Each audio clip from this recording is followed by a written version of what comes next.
Good evening. Good evening. Say it with me. All ingredients counts. All ingredients count. All ingredients counts. All ingredients count. So my name is Calvin Mann, as Coach has said.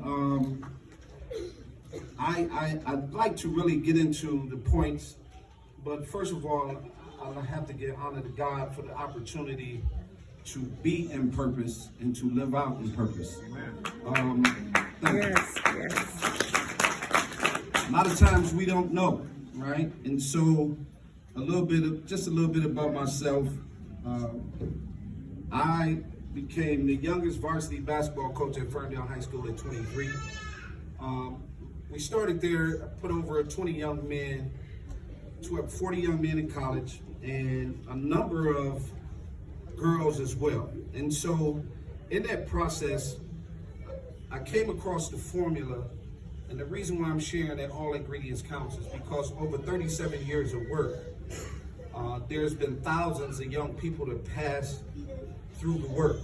And so I wanted to make it clear that if not for Evan Lado, my middle school coach, if not for Mr. Curry, who gave me the whistle, and I started coaching at 20, if not for my Uncle Don McNeil, who was the head varsity boys basketball coach, I was associate head coach to him, and I was the girls varsity basketball coach, and if not for many major college coaches, I am not standing before you.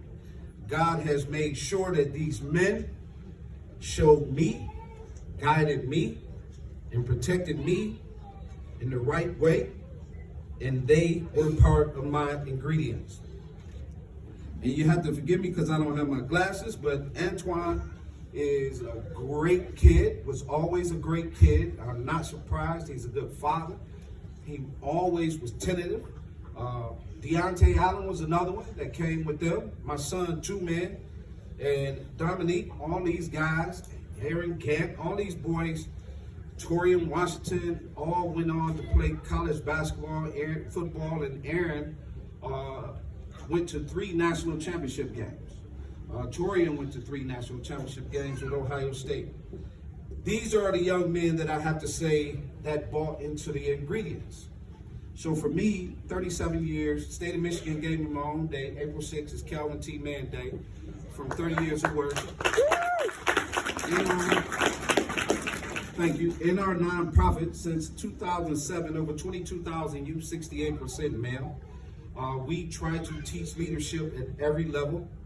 We have a mentoring program for boys 8 to 13. We run them, we punish them, we make sure that they get in shape, but we teach them how to lead.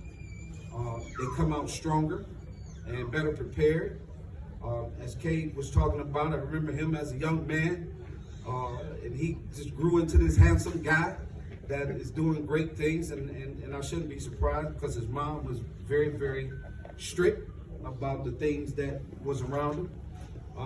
And I have to tell you that championships take real ingredients. Which one of your teams won the championship this year? None of them. Not one. 10U. Almost. Only counts in darts. Pay attention. Pay attention. I'm going to give you this ingredient for this championship. So with Antoine now, every year, from the time they was 8, they were in the championship game for PAL. Them guys end up being 3 championships and 3 follow-ups. So out of 6 years of Little League football, they followed the formula, right? And in giving this to you, this is a treat. But I'm gonna start right here. When it comes to being part of a championship and having championship ingredients, we're gonna start with the parents. And parents, you have to understand that you play a major role in the environment of championship football, championship basketball, and championship life. Parents, your involvement is key. The part you play is incredible, and it must be consistent and valued. Your parent involvement echoes deeply into the child's performance. You cannot negate your responsibility as parents in the championship. You cannot negate. I'm going to give you a jewel that a lot of us don't know and didn't know about fatherhood. When a child has his father from birth to 9, the child lives longer. That is an ingredient that comes with the father. So if you know a father that's not participating, has not participated, have him get in touch with me. We can put him up on some real game about what fatherhood and how important he really is to his kids. And for anybody that's denying access to his father, you're hurting the child. The child, your work must start at home. Chores. Mamas, daddies, stop doing everything for these kids. They have to do chores. They have to learn to cook. It is mandatory that your son, at least at the age of 8, start learning to cook something, because we all are not guaranteed these moments. Anything can happen. So we must teach our kids to take care of themselves.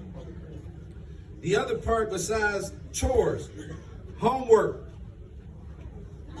I don't know no athlete, as Kay just came up here and spoke about having grades and give you some real jewels about taking care of your business and having alternative routes.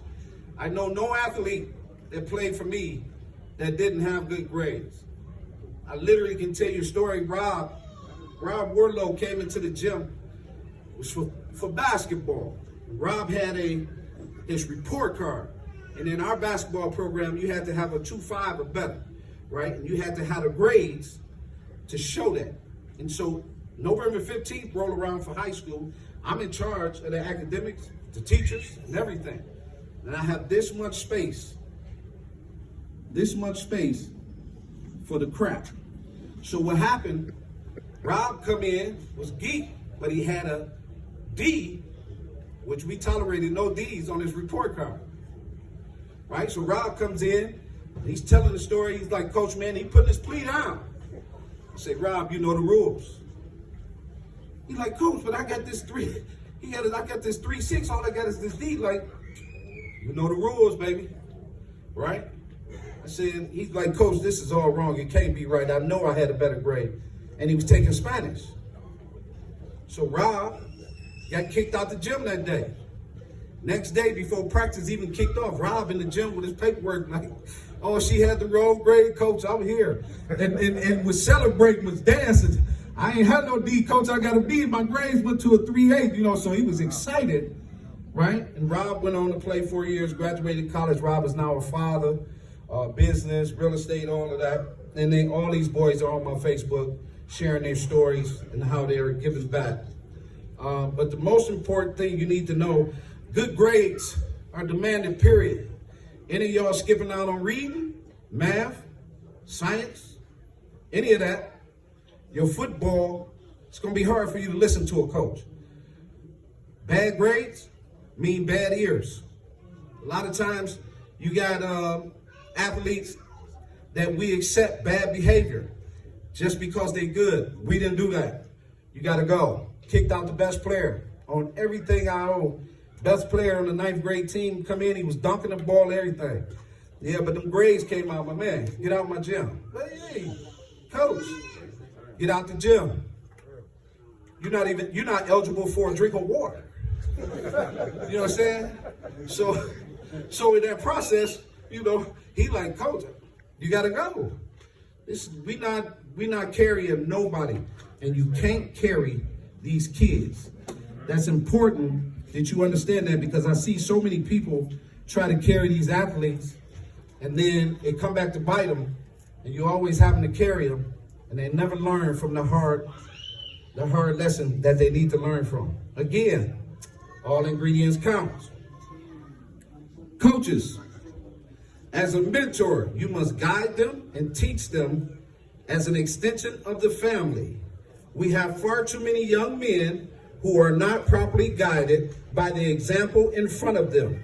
They should not be exposed to things that has a negative influence in front of the athlete. Give him honesty, integrity, and accountability. If you cannot be an accountable man, get from in front of these kids, because it's not good.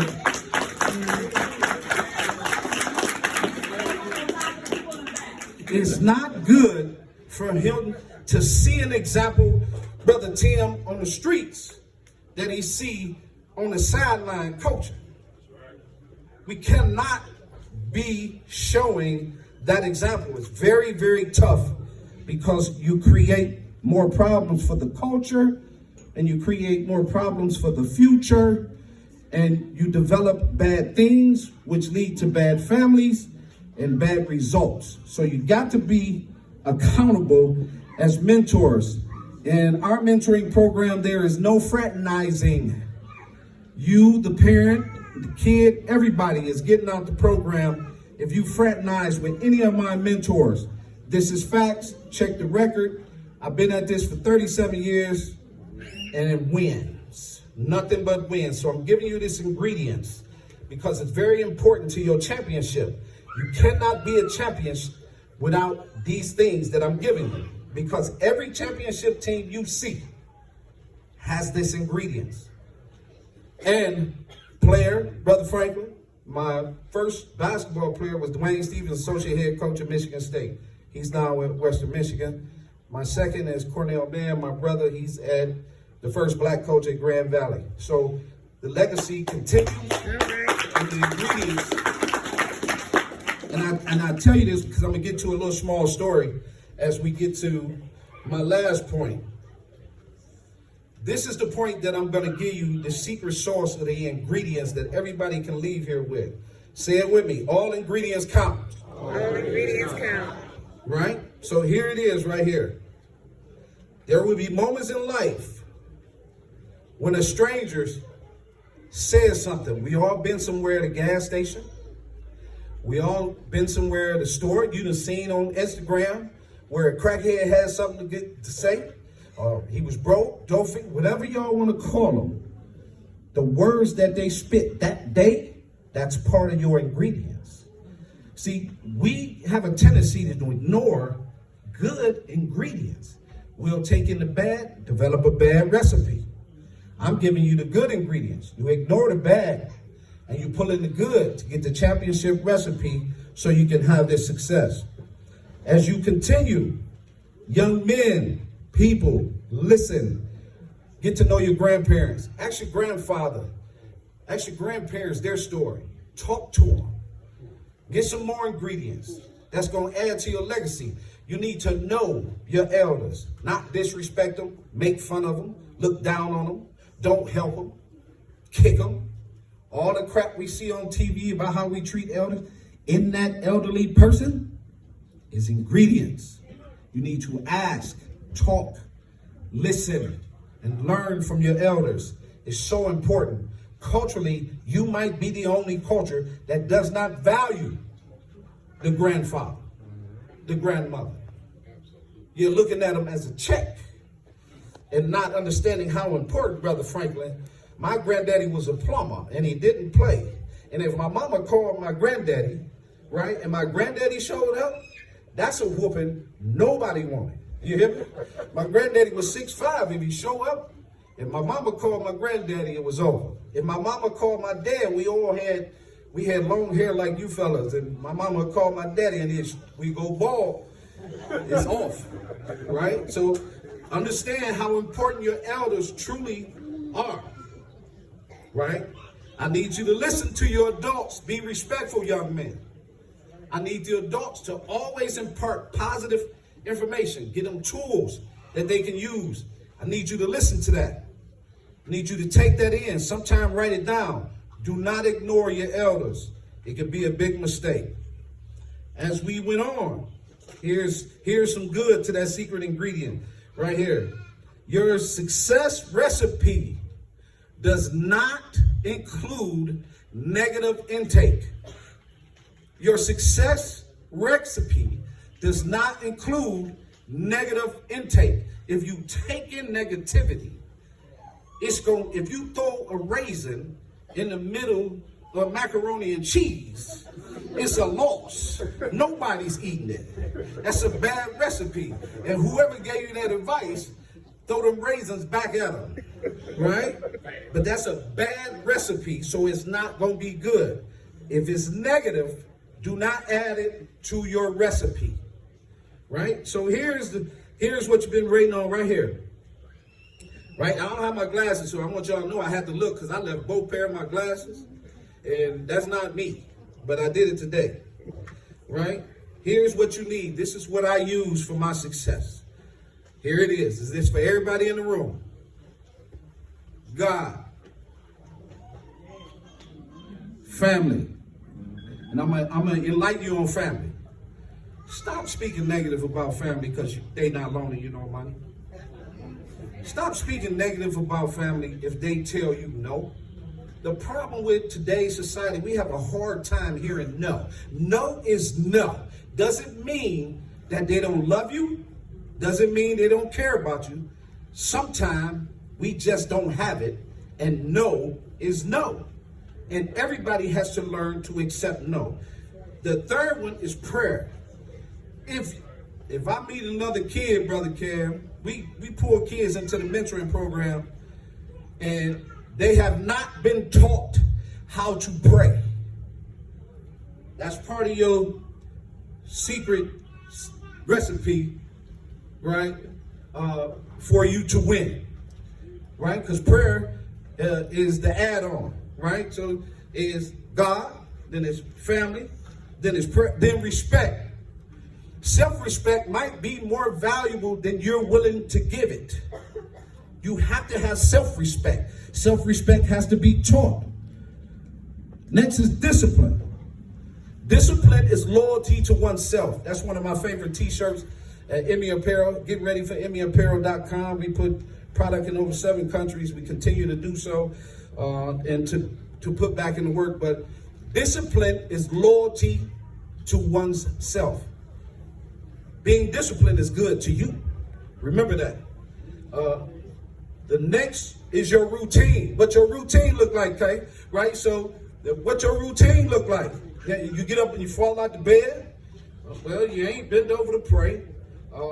In our program, boys got to do 200 push-ups, depending on the age, 100 push-ups at 8. Our boys come out strong. Okay, no, Raheem walked on at Cass as a 9th grader. Ain't never lifted a weight, but he was lifting his own weight, varsity, off the bell. Push-ups is key. So that's part of your routine before you get your tail in that shower, champion. And consistent hard work. So I'm going to repeat it one more time. God, family, prayer, respect, discipline, and consistent hard work. My name is Calvin Mann, president and founder of Encourage Me. I'm young. God has truly blessed me with a vision for the world. Right now, some of you guys should have in your card the Smash Suicide Campaign. I've never lost a male, but boys 5 to 11 are number 1 in suicide, and I had to do something about that. God bless you, and remember, all ingredients count. Thank you.